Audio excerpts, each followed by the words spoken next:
जय श्री कृष्ण। श्रीमद् भगवद गीता अध्याय 14 प्रकृति के 3 गुण। भगवान ने कहा, अब मैं तुमसे समस्त ज्ञानों में सर्वश्रेष्ठ इस परम ज्ञान को पुनः कहूँगा, जिसे जान लेने पर समस्त मुनियों ने परम सिद्धि प्राप्त की है। तात्पर्य: 7वें अध्याय से लेकर 12वें अध्याय तक श्री कृष्ण परम सत्य भगवान के विषय में विस्तार से बताते हैं। अब भगवान स्वयं अर्जुन को और आगे ज्ञान दे रहे हैं। यदि कोई इस अध्याय को दार्शनिक चिंतन द्वारा भलीभांति समझ ले तो उसे भक्ति का ज्ञान हो जाएगा। 13वें अध्याय में यह स्पष्ट बताया जा चुका है कि विनय पूर्वक ज्ञान का विकास करते हुए भव बंधन से छूटा जा सकता है। यह भी बताया जा चुका है कि प्रकृति के गुणों की संगति के फलस्वरूप ही जीव इस भौतिक जगत में बद्ध है। अब इस अध्याय में भगवान स्वयं बताते हैं कि वे प्रकृति के कौन से गुण हैं, वे किस प्रकार क्रिया करते हैं, किस तरह बांधते हैं और किस प्रकार मोक्ष प्रदान करते हैं। इस अध्याय में जिस ज्ञान का प्रकाश किया गया है उसे अन्य पूर्ववर्ती अध्यायों में दिए गए ज्ञान से श्रेष्ठ बताया गया है। इस ज्ञान को प्राप्त करके अनेक मुनियों ने सिद्धि प्राप्त की और वे वैकुंठ लोक के भागी हुए। अब भगवान उसी ज्ञान को और अच्छे ढंग से बताने जा रहे हैं।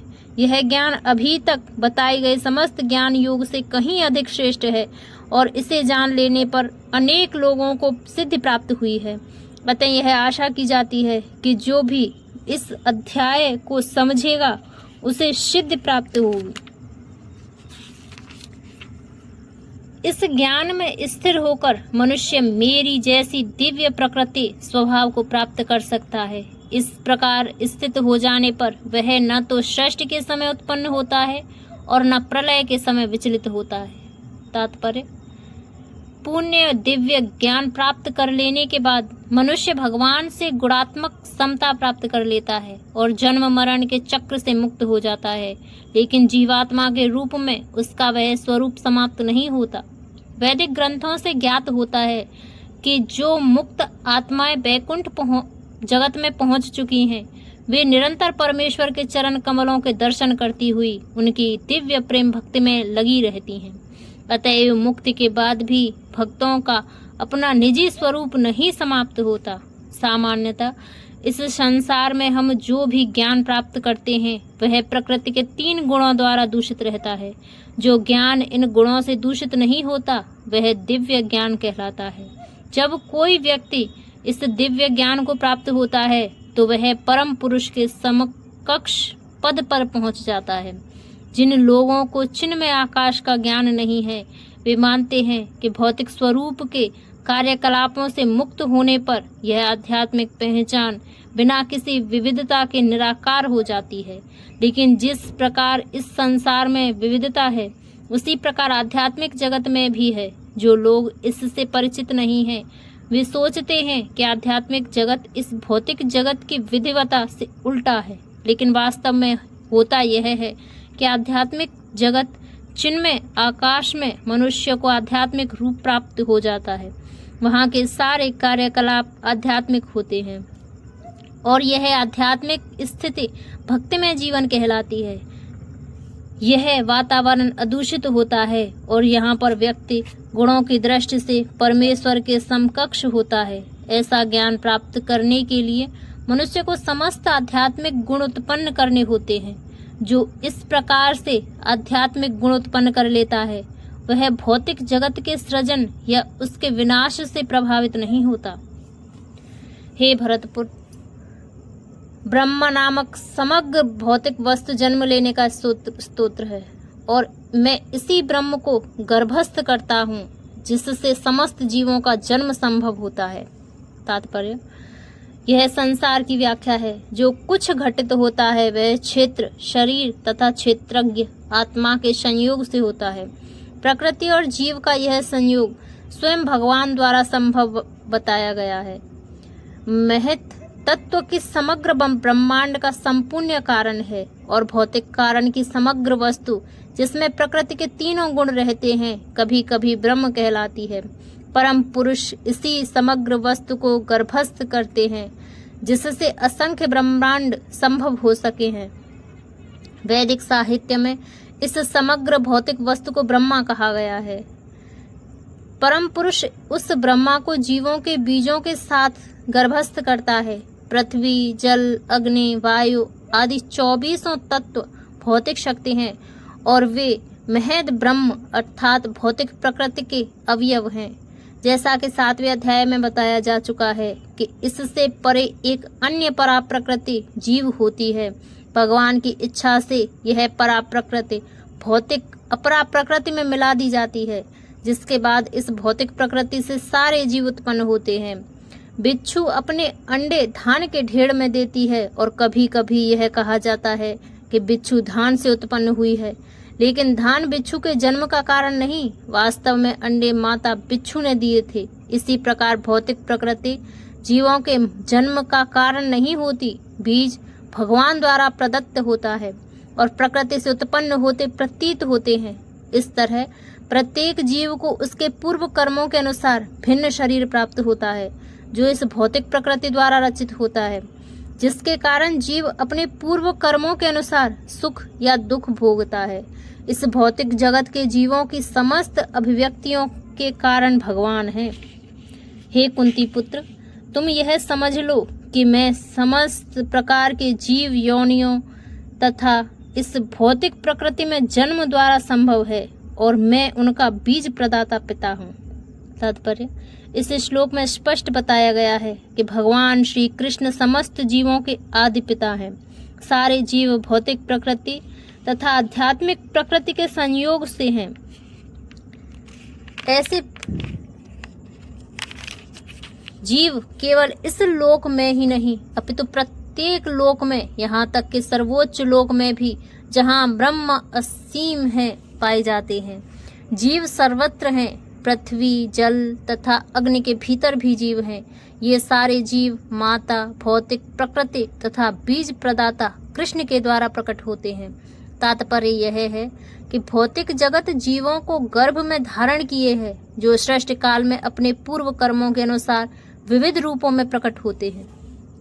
भौतिक प्रकृति के 3 गुणों से युक्त हैं। ये हैं सतो, रजो तथा तमोगुण। हे महाबाहु अर्जुन, जब शाश्वत जीव प्रकृति के संसर्ग में आता है तो वह इन गुणों से बंध जाता है।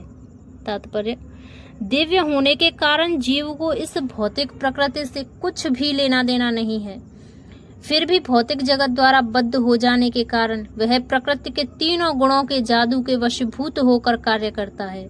चूंकि जीवों की प्रकृति की विभिन्न अवस्थाओं के अनुसार भिन्न भिन्न प्रकार के शरीर मिले हुए हैं, अतएव वे उसी प्रकृति के अनुसार कर्म करने के लिए प्रेरित होते हैं। यही अनेक प्रकार के सुख दुख का कारण है।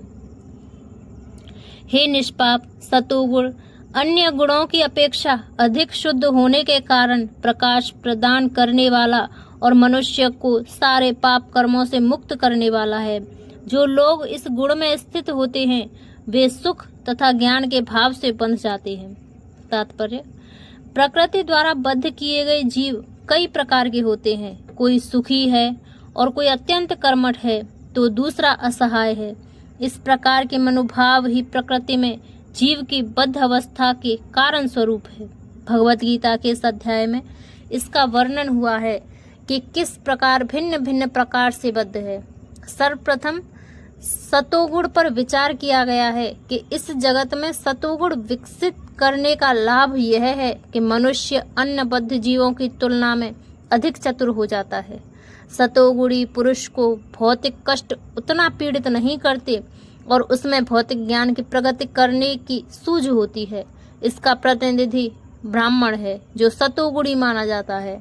सुख का यह भाव इस विचार के कारण है कि सतोगुण के पाप कर्मों से प्राय मुक्त रहा जाता है। वास्तव में वैदिक साहित्य में यह कहा गया है कि सतोगुण का अर्थ ही है अधिक ज्ञान तथा सुख का अधिक अनुभव। सारी कठिनाई यह है कि जब मनुष्य सतोगुण में स्थित होता है तो उसे ऐसा अनुभव होता है कि वह ज्ञान में आगे है और अन्यों की अपेक्षा श्रेष्ठ है। इस प्रकार वह बद्ध हो जाता है। इसके उदाहरण वैज्ञानिक तथा दार्शनिक हैं। इनमें से प्रत्येक को अपने ज्ञान का गर्व रहता है और चूंकि वे अपने रहन सहन को सुधार लेते हैं, अतएव उन्हें भौतिक सुख की अनुभूति होती है। बद्ध जीवन में अधिक सुख का यह भाव उन्हें भौतिक प्रकृति के गुणों से बांध देता है। अतएव वे सतोगुण में रहकर कर्म करने के प्रति आकृष्ट होते हैं, और जब तक इस प्रकार कर्म करते रहने का आकर्षण बना रहता है, तब तक उन्हें किसी न किसी प्रकार का शरीर धारण करना होता है। इस प्रकार उनकी मुक्ति की या वैकुंठ लोक जाने की कोई संभावना नहीं रह जाती। वे बारंबार दार्शनिक, वैज्ञानिक या कवि बनते रहते हैं और बारंबार जन्म मृत्यु के उन्हीं दोषों में बंधते रहते हैं। लेकिन माया मोह के कारण वे सोचते हैं कि इस प्रकार का जीवन आनंदप्रद है। हे कुंती पुत्र, रजोगुण की उत्पत्ति असीम आकांक्षाओं तथा तृष्णाओं से होती है, और इसी के कारण यह देहधारी जीव सकाम कर्मों में बंध जाता है। तात्पर्य: रजोगुण की विशेषता है पुरुष तथा स्त्री का पारस्परिक आकर्षण। स्त्री पुरुष के प्रति और पुरुष स्त्री के प्रति आकर्षित होता है, यह रजोगुण कहलाता है। जब इस रजोगुण में वृद्धि हो जाती है तो मनुष्य भौतिक भोग के लिए लालयत होता है। वह इंद्रिय तृप्ति चाहता है। इस इंद्रिय तृप्ति के लिए वह रजोगुणी मनुष्य समाज में या राष्ट्र में सम्मान चाहता है और सुंदर संतान, स्त्री तथा घर सहित सुखी परिवार चाहता है। ये सब रजोगुण के प्रतिफल हैं। जब तक मनुष्य इसकी लालसा करता रहता है, तब तक उसे कठिन श्रम करना पड़ता है। अतः यहाँ पर यह स्पष्ट कहा गया है कि मनुष्य अपने कर्म फलों से संबंध होकर ऐसे कर्मों से बंध जाता है। अपनी स्त्री, पुत्रों तथा समाज को प्रसन्न करने तथा अपनी प्रतिष्ठा बनाए रखने के लिए मनुष्य को कर्म करना होता है। अतएव सारा संसार ही न्यूनाधिक रूप से रजोगुणी है। आधुनिक सभ्यता में रजोगुण का मानदंड ऊंचा है। प्राचीन काल में सतोगुण को उच्च अवस्था में माना जाता था। यदि सतोगुणी लोगों को मुक्ति नहीं मिल पाती तो जो रजोगुणी है उनके विषय में क्या कहा जाए। हे भरतपुत्र, तुम जान लो कि अज्ञान से उत्पन्न तमोगुण समस्त देहधारी जीवों का मोह है। इस गुण के प्रतिफल पागलपन, प्रमाद, आलस तथा नींद है, जो बद्ध जीव को बांधते हैं। तात्पर्य: इस श्लोक में तु शब्द का प्रयोग उल्लेखनीय है। इसका अर्थ यह है कि तमोगुण देहधारी जीव का अत्यंत विचित्र गुण है। यह सतोगुण के सर्वथा विपरीत है। सतोगुण में ज्ञान के विकास से मनुष्य यह जान सकता है कि कौन क्या है, लेकिन तमोगुण तो इसके सर्वथा विपरीत है। जो भी तमोगुण के फेर में पड़ता है वह पागल हो जाता है, और पागल पुरुष यह नहीं समझ पाता कि कौन क्या है। वह प्रगति करने के बजाय अधोगति को प्राप्त होता है। वैदिक साहित्य में तमोगुण की परिभाषा इस प्रकार दी गई है: अज्ञान के वशीभूत होने पर कोई मनुष्य किसी वस्तु को यथारूप में नहीं समझ पाता। उदाहरण: प्रत्येक व्यक्ति देखता है कि उसका बाबा मरा है, अतएव वह भी मरेगा। मनुष्य मृत्य है, उसकी संतानें भी मरेंगी, अतएव मृत्यु ध्रुव है। फिर भी लोग पागल होकर धन संग्रह करते हैं, नित्य आत्मा की चिंता किए बिना अहर्निश कठोर श्रम करते रहते हैं। यह पागलपन ही तो है। अपने पागलपन में वे आध्यात्मिक ज्ञान में कोई उन्नति नहीं कर पाते। ऐसे लोग अत्यंत आलसी होते हैं। जब उन्हें आध्यात्मिक ज्ञान में सम्मिलित होने के लिए आमंत्रित किया जाता है तो वे अधिक रुचि नहीं दिखाते। वे रजोगुणी व्यक्ति की तरह भी सक्रिय नहीं रहते। अतएव तमोगुण में लिप्त व्यक्ति का एक अन्य गुण यह भी है कि वह आवश्यकता से अधिक सोता है।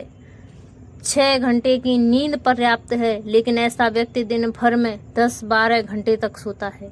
ऐसा व्यक्ति सदैव निराश प्रतीत होता है। भौतिक द्रव्यों तथा निद्रा के प्रति व्यसनी बना रहता है। ये है तमोगुणी व्यक्ति के लक्षण। हे भरतपुत्र, सतोगुण मनुष्य को सुख में बांधता है, रजोगुण सकाम कर्म से बांधता है, और तमोगुण मनुष्य के ज्ञान को ढककर उसे पागलपन से बांधता है। तात्पर्य: सतोगुणी पुरुष अपने कर्म या बौद्धिक वृत्ति से उसी तरह संतुष्ट रहता है जिस प्रकार दार्शनिक, वैज्ञानिक या शिक्षक अपनी अपनी विद्याओं में निरत रहकर संतुष्ट रहते हैं। रजोगुणी व्यक्ति सकाम कर्म में लग सकता है। यह यथासंभव धन प्राप्त करके उसे उत्तम कार्यों में व्यय करता है। कभी कभी वह अस्पताल खोलता है और धर्मार्थ संस्थाओं को दान देता है। ये लक्षण है रजोगुणी व्यक्ति के। लेकिन तमोगुण तो ज्ञान को ढक लेता है। तमोगुण में रहकर मनुष्य जो भी करता है वह न तो उसके लिए न किसी अन्य के लिए हितकार होता है। हे भरतपुत्र, कभी कभी सतोगुण रजोगुण तथा तमोगुण को परास्त करके प्रधान बन जाता है और कभी रजोगुण सतो तथा तमोगुण को परास्त कर देता है, और कभी ऐसा होता है कि तमोगुण सतोगुण तथा रजोगुण को परास्त कर देता है। इस प्रकार श्रेष्ठता के लिए निरंतर स्पर्धा चलती रहती है। तात्पर्य, जब रजोगुण प्रधान होता है तो सतो तथा तमोगुण परास्त रहते हैं। जब सतोगुण प्रधान होता है तो रजोगुण तथा तमोगुण परास्त हो जाते हैं। जब तमोगुण प्रधान होता है तो रजोगुण तथा सतोगुण परास्त हो जाते हैं। यह प्रतियोगिता निरंतर चलती रहती है। अतएव जो कृष्ण भावनामृत में वास्तव में उन्नति करने का इच्छुक है उसे इन तीनों गुणों को लांघना पड़ता है। प्रकृति के किसी एक गुण की प्रधानता मनुष्य के आचरण में, उसके कार्यकलाप में, उसके खान पान आदि में प्रकट होती रहती है। इन सब की व्याख्या अगले अध्यायों में की जाएगी।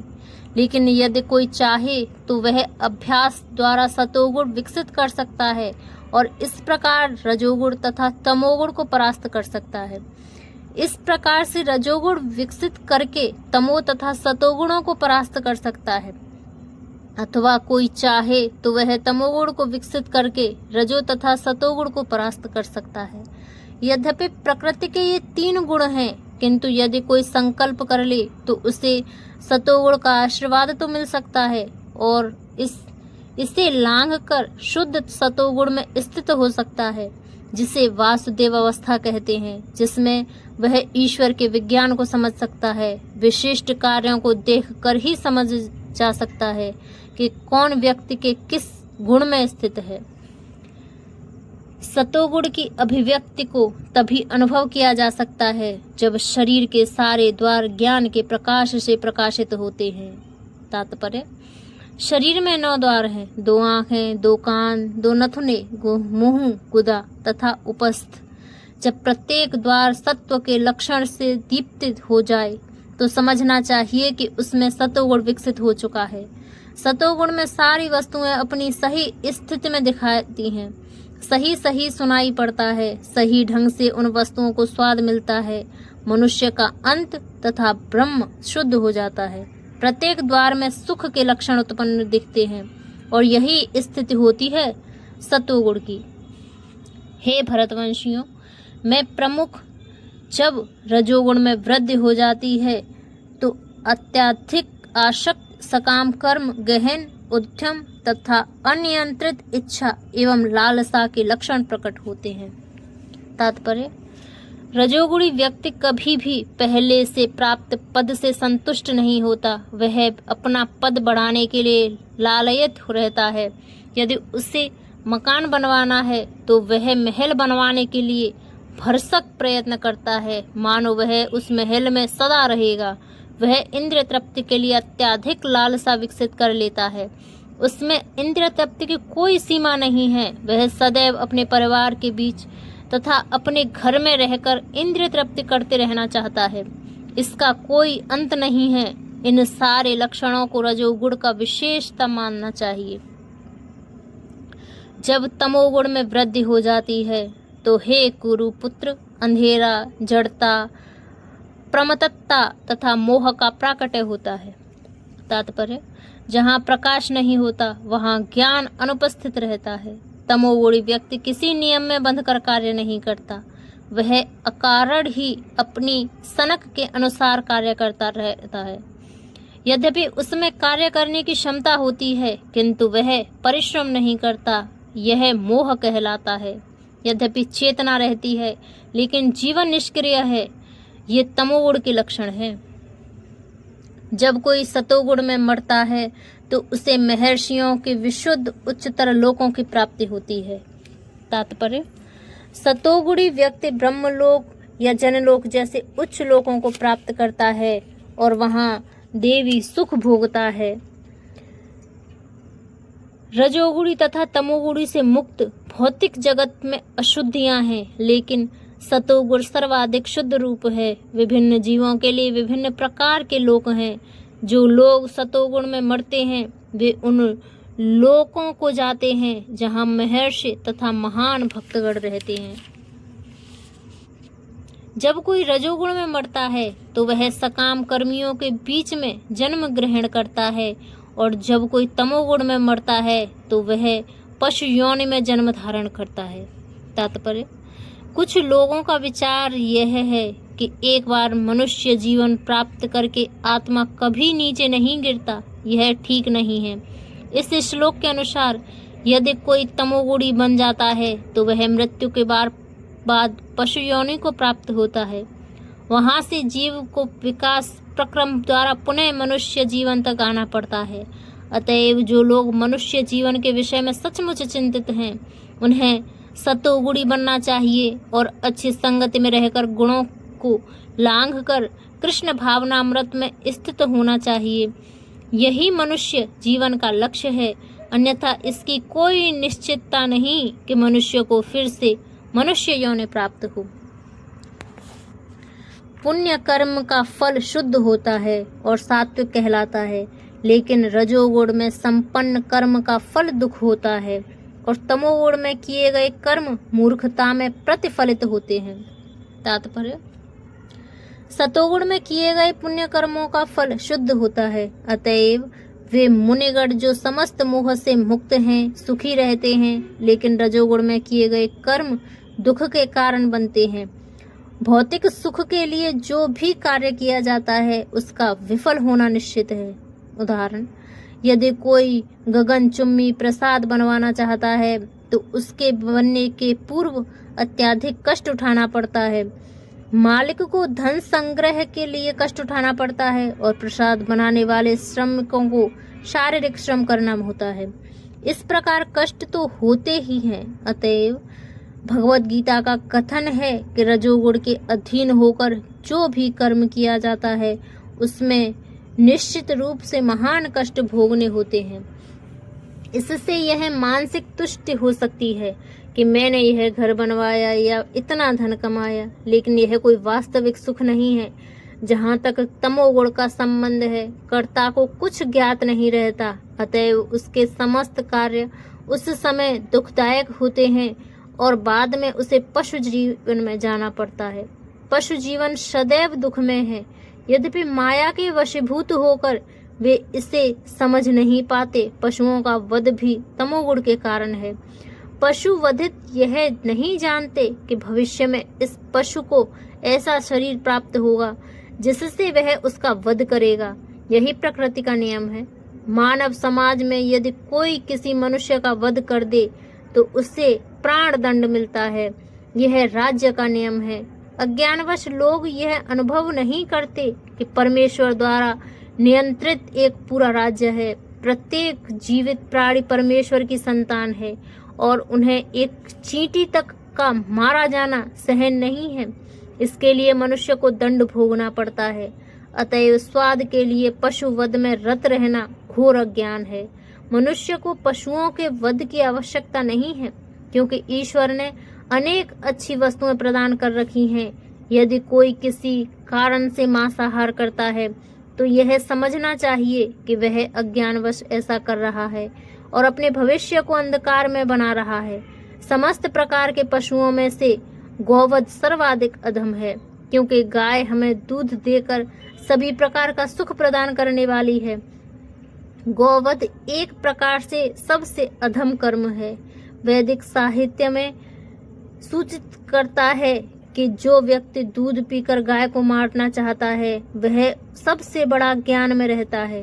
वैदिक ग्रंथों में विष्णु पुराण में एक प्रार्थना भी है जो इस प्रकार है: हे प्रभु, आप गायों तथा ब्राह्मणों के हितैषी हैं और आप समस्त मानव समाज तथा विश्व के हितैषी हैं।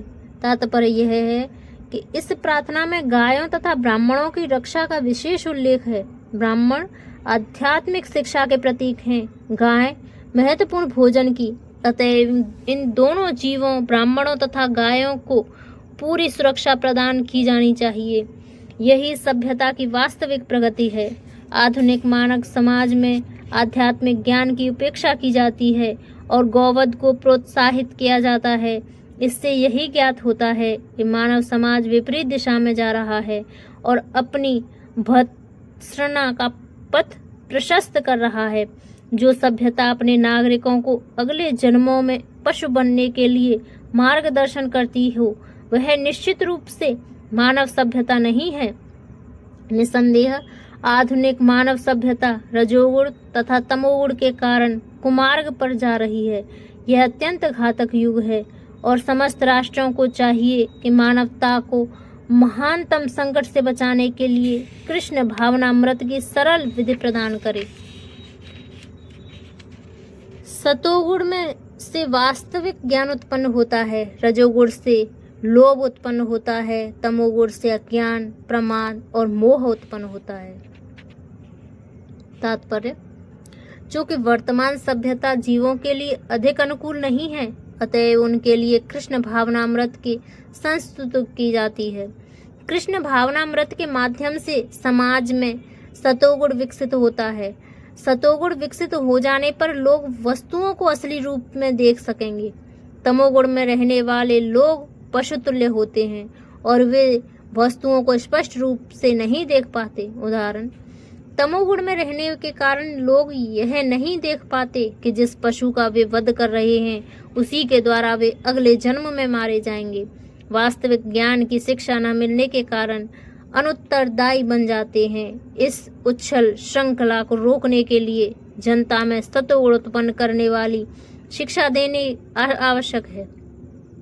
सतोगुण में शिक्षित हो जाने पर वे भी गंभीर बनेंगे और वस्तुओं को उनके सही रूप में जान सकेंगे। तब लोग सुखी तथा संपन्न हो सकेंगे। भले ही अधिकांश लोग सुखी तथा समृद्ध न बन पाए, लेकिन यदि जनता का कुछ भी अंश कृष्ण भावनामृत विकसित कर लेता है तो सतोगुणी बन जाता है, तो सारे विश्व में शांति तथा संपन्नता की संभावना है। नहीं तो यदि विश्व के लोग रजोगुण तथा तमोगुण में लगे रहे तो शांति तथा संपन्नता नहीं रह पाएगी। रजोगुण में लोग लोभी बन जाते हैं और इंद्रिय भोग की उनकी लालसा की कोई सीमा नहीं होती। कोई भी यह देख सकता है कि भले ही किसी के पास प्रचुर धन तथा इंद्रिय तृप्ति के लिए पर्याप्त साधन हो, लेकिन उसे न तो सुख मिलता है न मन शांति। ऐसा संभव भी नहीं है क्योंकि वह रजोगुण में स्थित है। यदि कोई रंच मात्र भी सुख चाहता है तो धन उसकी सहायता नहीं कर सकता। उसे कृष्ण भावनामृत के अभ्यास द्वारा अपने आप को सतोगुण में स्थित करना होगा। जब कोई रजोगुण में रत रहता है तो वह मानसिक रूप से ही अप्रसन्न नहीं रहता, अपितु उसकी वृत्ति तथा उसका व्यवसाय भी अत्यंत कष्टकारक होते हैं। उसे अपनी मर्यादा बनाए रखने के लिए अनेक योजनाएं बनानी होती हैं। यह सब कष्टकारक है। तमोगुण में लोग पागल प्रमत्त हो जाते हैं। अपनी परिस्थितियों से ऊबकर वे मध्य सेवन की शरण ग्रहण करते हैं और इस प्रकार वे अज्ञान के गर्त के अधिक गिरते हैं। जीवन में उनका भविष्य जीवन अंधकार में होता है। सतोगुणी व्यक्ति क्रमशः ऊपर उच्च लोकों को जाते हैं। रजोगुणी इसी पृथ्वी लोक में रह जाते हैं और जो अत्यंत गर्हित तमोगुण में स्थित हैं वे नीचे नरक लोकों को जाते हैं। तात्पर्य, इस श्लोक में तीनों गुणों के कर्मों के फल को स्पष्ट रूप से बताया गया है। ऊपर के लोकों या स्वर्ग लोक में प्रत्येक व्यक्ति अत्यंत उत्पन्न होता है। जीवों में जिस मात्रा में सतोगुण का विकास होता है उसी के अनुसार उसे विभिन्न स्वर्ग लोकों को भेजा जाता है। सर्वोच्च लोक सत्य लोक या ब्रह्म लोक है, जहाँ इस ब्रह्मांड के प्रधान व्यक्ति ब्रह्मा जी निवास करते हैं। हम पहले ही देख चुके हैं कि ब्रह्मलोक में जिस प्रकार जीवन का आश्चर्यजनक परिस्थिति और उसका अनुमान करना कठिन है, तो भी सतोगुण नामक जीवन की सर्वोच्च अवस्था हमें वहां तक पहुंचा सकती है। रजोगुण मिश्रित होता है। यह सतो तथा तमो गुणों के मध्य में होता है। मनुष्य सदैव शुद्ध नहीं होता, लेकिन यदि वह पूर्णतः रजोगुणी हो तो वह इस पृथ्वी पर केवल राजा या धनी व्यक्ति के रूप में रहता है। लेकिन गुणों का मिश्रण होते रहने से वह नीचे भी जा सकता है। इसी पृथ्वी पर रजो या तमोगुणी लोग बलपूर्वक किसी मशीन के द्वारा उच्चतर लोकों में नहीं पहुंच सकते। रजोगुण में इसकी भी संभावना है कि अगले जीवन में कोई प्रमत्त हो जाए। यहाँ पर निम्नतम गुण तमोगुण को अत्यंत गर्हित जघन्य कहा गया है। अज्ञानता तमोगुण विकसित करने का परिणाम अत्यंत भयावह होता है। यह प्रकृति का निम्नतम गुण है। मनुष्य योनि से नीचे पक्षियों, पशुओं, सरीसृपों, वृक्षों आदि की 80 लाख योनियां हैं और तमोगुण के विकास के अनुसार ही लोगों को ये अधम योनियां प्राप्त होती रहती हैं। यहाँ पर तमसा शब्द अत्यंत सार्थक है। यह उनका सूचक है जो उच्चतर गुणों तक ऊपर न उठकर निरंतर तमोगुण में ही बने रहते हैं। उनका भविष्य अत्यंत अंधकार में होता है। तमोगुणी तथा रजोगुणी लोगों के लिए सतोगुणी बनने का सुअवसर है और यह कृष्ण भावनामृत विधि से मिल सकता है। लेकिन जो इस सुअवसर का लाभ नहीं उठाता वह निम्नतर गुणों में बना रहेगा। जब कोई यह अच्छी तरह जान लेता है कि समस्त कार्यों में प्रकृति के तीनों गुणों के अतिरिक्त अन्य कोई कर्ता नहीं है, और जब वह परमेश्वर को जान लेता है जो इन तीनों गुणों से परे है, तो वह मेरे दिव्य स्वभाव को प्राप्त होता है। तात्पर्य: समुचित महापुरुषों से केवल समझकर तथा समुचित ढंग से सीखकर मनुष्य प्रकृति के गुणों के सारे कार्यकलापों को लांघ सकता है। वास्तविक गुरु कृष्ण हैं और वे अर्जुन को यह दिव्य ज्ञान प्रदान कर रहे हैं। इसी प्रकार जो लोग पूर्णतः कृष्ण भावना भावित हैं, उन्हीं से प्रकृति के गुणों के कार्यों के इस ज्ञान को सीखना होता है, अन्यथा मनुष्य का जीवन कुमार्ग पर चला जाता है। प्रामाणिक गुरु के उपदेश से जीव अपनी आध्यात्मिक स्थिति, अपने भौतिक शरीर, अपनी इंद्रियों तथा प्रकृति के गुणों के अपनी बद्ध अवस्था होने के बारे में जान सकता है। वह इन गुणों की जकड़ में होने से असहाय होता है, लेकिन अपनी वास्तविक स्थिति देख लेने पर वह दिव्य स्तर को प्राप्त कर सकता है, जिसमें आध्यात्मिक जीवन के लिए अवकाश होता है। वस्तुतः जीव विभिन्न कर्मों का कर्ता नहीं होता, उसे बाध्य होकर कर्म करना हो पड़ता है, क्योंकि वह विशेष प्रकार के शरीर में स्थित रहता है जिसका संचालन प्रकृति का कोई गुण करता है। जब तक मनुष्य को किसी आध्यात्मिक मान्यता प्राप्त व्यक्ति की सहायता नहीं मिलती, तब तक वह यह नहीं समझ सकता कि वह वास्तव में कहाँ स्थित है। प्रामाणिक गुरु की संगति से वह अपनी वास्तविक स्थिति समझ सकता है और इसे समझ लेने पर वह पुण्य कृष्ण भावनामृत में स्थिर हो सकता है।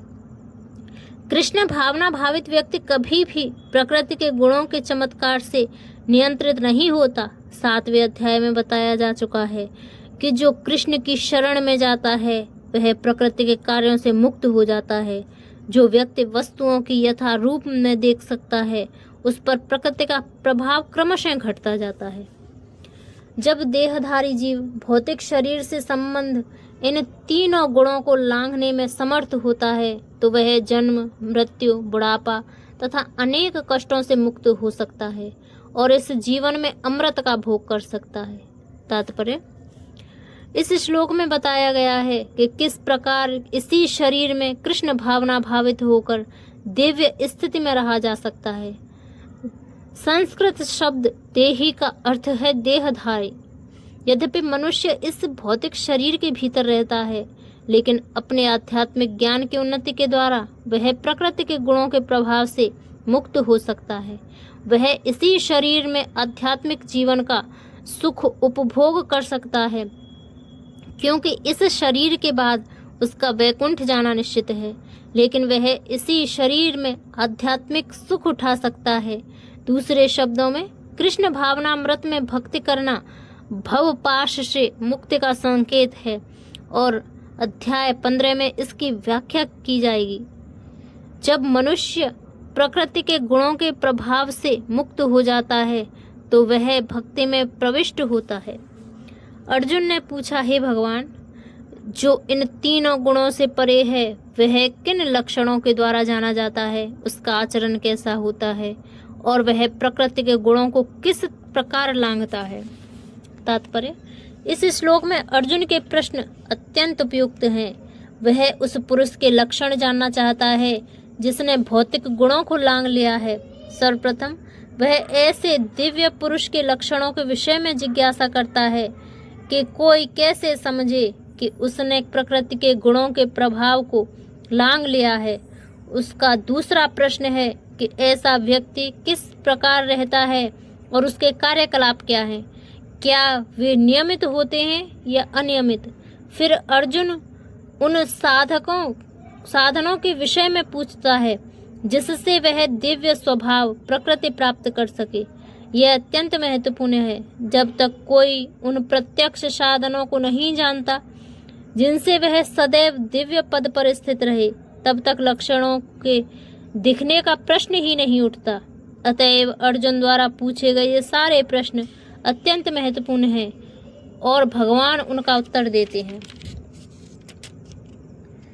भगवान ने कहा, हे पांडुपुत्र, जो प्रकाश, आसक्ति तथा मोह के उपस्थिति होने पर न तो उनसे घृणा करता है, न लुप्त हो जाने पर उनकी इच्छा करता है, जो भौतिक गुणों की इन समस्त प्रक्रियाओं से निश्चल तथा अविचलित रहता है और यह जानकर कि केवल गुण ही क्रियाशील है, उदासीन तथा दिव्य बना रहता है, जो अपने आप में स्थित है और सुख तथा दुख को एक समान मानता है, जो मिट्टी के ढेले, पत्थर एवं स्वर्ण के टुकड़ों को समान दृष्टि से देखता है, जो अनुकूल तथा प्रतिकूल के प्रति समान बना रहता है, जो धीर है और प्रशंसा तथा बुराई, मान तथा अपमान में समान भाव रखता है, जो शत्रु तथा मित्र के साथ समान व्यवहार करता है और जिसने अपने सारे भौतिक कार्यों का परित्याग कर दिया है, ऐसे व्यक्ति को प्रकृति के गुणों से अतीत कहते हैं। तात्पर्य,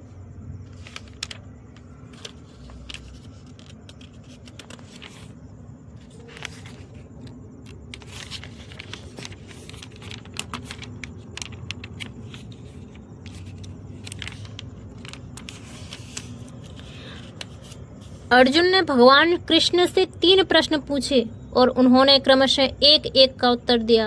इन श्लोकों में कृष्ण पहले यह संकेत करते हैं कि जो व्यक्ति दिव्य पद पर स्थित है वह न तो किसी से ईर्ष्या करता है और न किसी वस्तु के लालयित रहता है। जब कोई जीव इस संसार में भौतिक शरीर से युक्त रहता है तो यह समझना चाहिए कि वह प्रकृति के 3 गुणों में से किसी एक के वश में है। जब वह इस शरीर से बाहर हो जाता है तो वह प्रकृति के गुणों से छूट जाता है, लेकिन जब तक वह शरीर से बाहर नहीं आ जाता तब तक उसे उदासीन रहना चाहिए। उसे भगवान की भक्ति में लग जाना चाहिए, जिससे भौतिक देह से उसका ममत्व स्वतः विस्मृत हो जाए। जब मनुष्य भौतिक शरीर के प्रति सचेत रहता है तो वह केवल इंद्रिय तृप्ति के लिए कर्म करता है, लेकिन जब वह अपनी चेतना कृष्ण में स्थानांतरित कर देता है तो इंद्रिय तृप्ति स्वतः रुक जाती है। मनुष्य को इस भौतिक शरीर की आवश्यकता नहीं रह जाती है और न उसे इस भौतिक शरीर के आदेशों का पालन करने की आवश्यकता रह जाती है। शरीर के भौतिक गुण कार्य करेंगे, लेकिन आत्मा ऐसे कार्यों से पृथक रहेगा।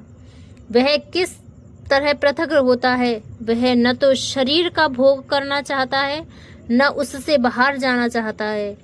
इस प्रकार दिव्य पद पर स्थित भक्त स्वयं में मुक्त हो जाता है। उसे प्रकृति के गुणों के प्रभाव से मुक्त होने के लिए किसी प्रयास की कोई आवश्यकता नहीं रह जाती।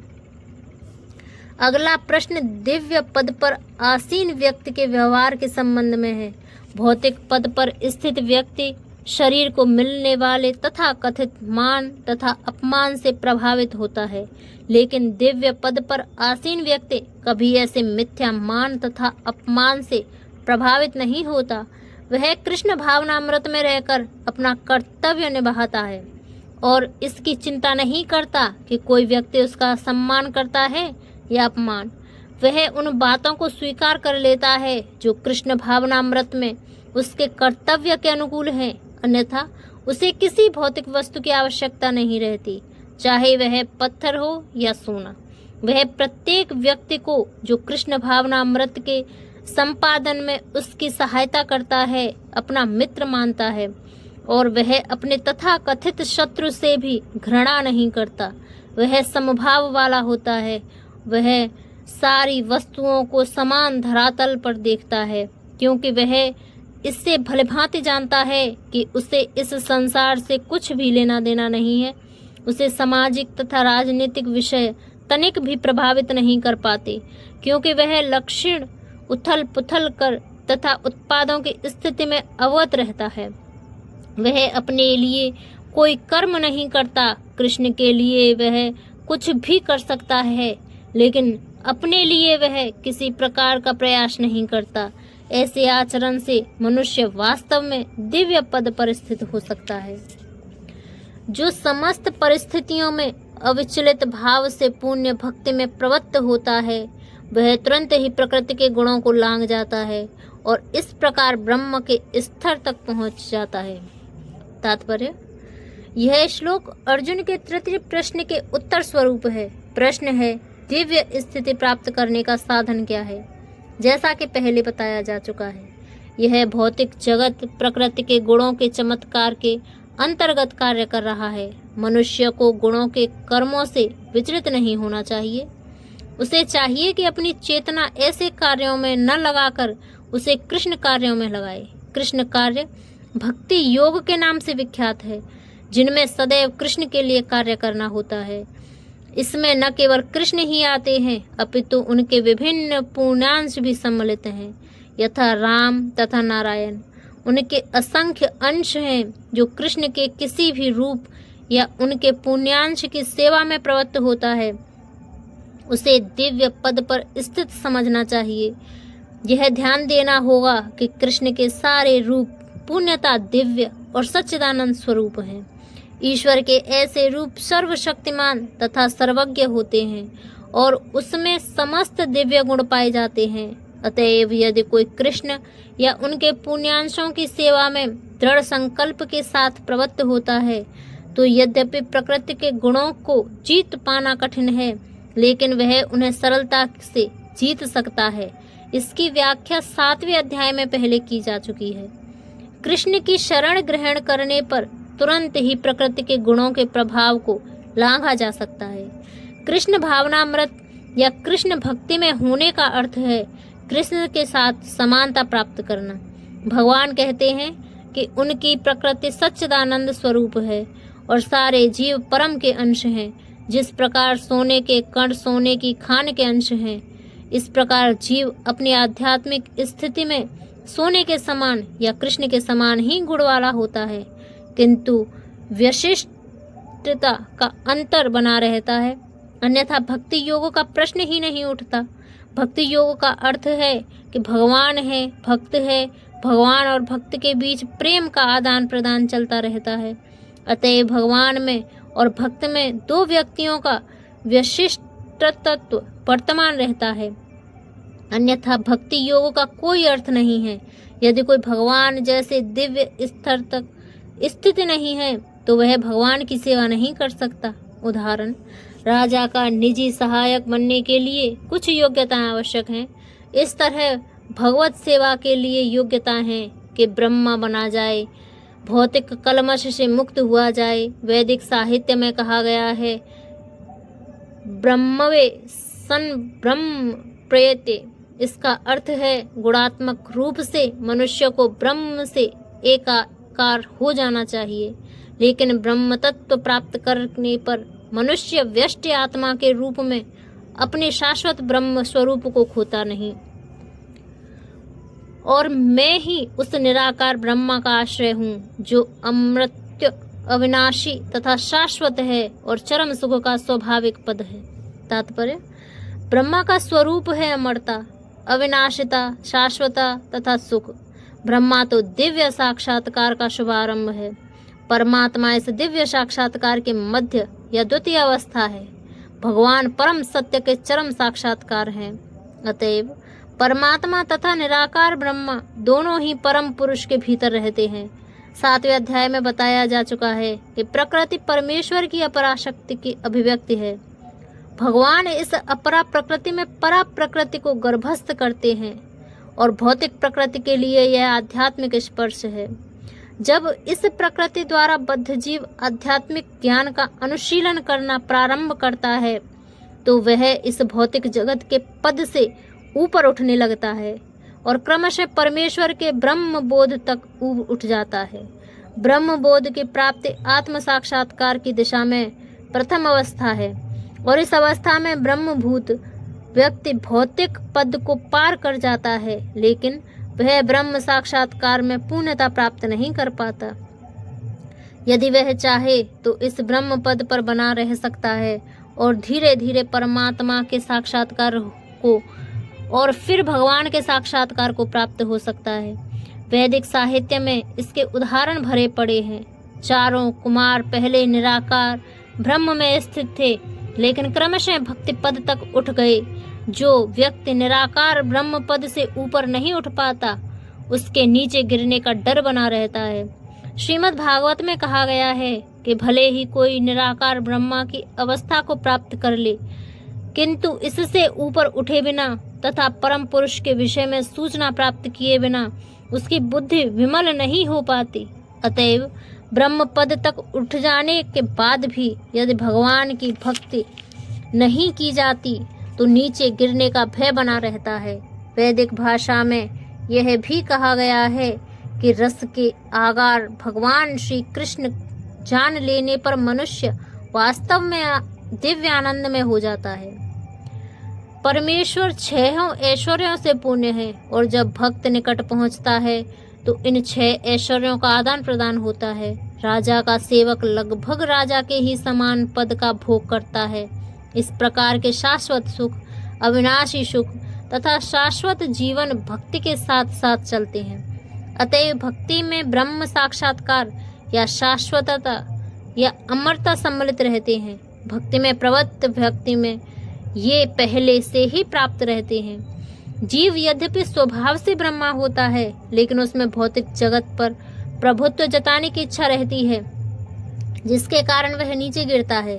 अपनी स्वाभाविक स्थिति में जीव तीनों गुणों से परे होता है, लेकिन प्रकृति के संसर्ग से वह अपने को तीनों गुणों सतो, रजो, तमो गुण में बांध लेता है। इन्हीं तीनों गुणों के संसर्ग के कारण उसमें भौतिक जगत पर प्रभुत्व जताने की इच्छा होती है। पुण्य कृष्ण भावनामृत में भक्ति में प्रवृत्त होने पर वह तुरंत दिव्य पद प्राप्त होता है और इसमें व्यक्ति को वश में करने की जो अवैध इच्छा है वह दूर हो जाती है। अतएव भक्तों की संगति करके भक्ति की 9 विधियां श्रवण, कीर्तन, स्मरण आदि का अभ्यास करना चाहिए।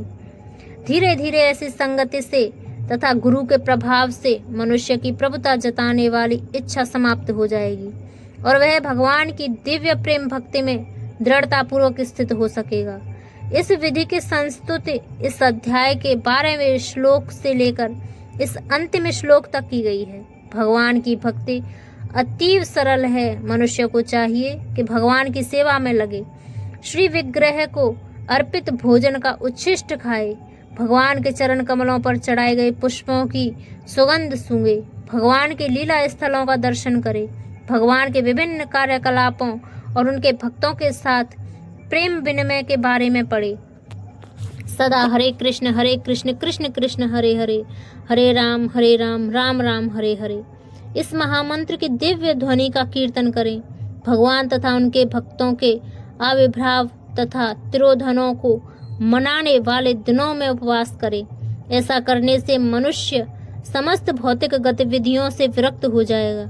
इस प्रकार जो व्यक्ति अपने को ब्रह्म ज्योति या ब्रह्म बोध के विभिन्न प्रकारों में स्थित कर सकता है, वह गुणात्मक रूप से भगवान के तुल्य है। इस प्रकार श्रीमद् भगवत गीता के 14वें अध्याय प्रकृति के 3 गुण का भक्ति वेदांत तात्पर्य पूर्ण हुआ। जय श्री कृष्ण।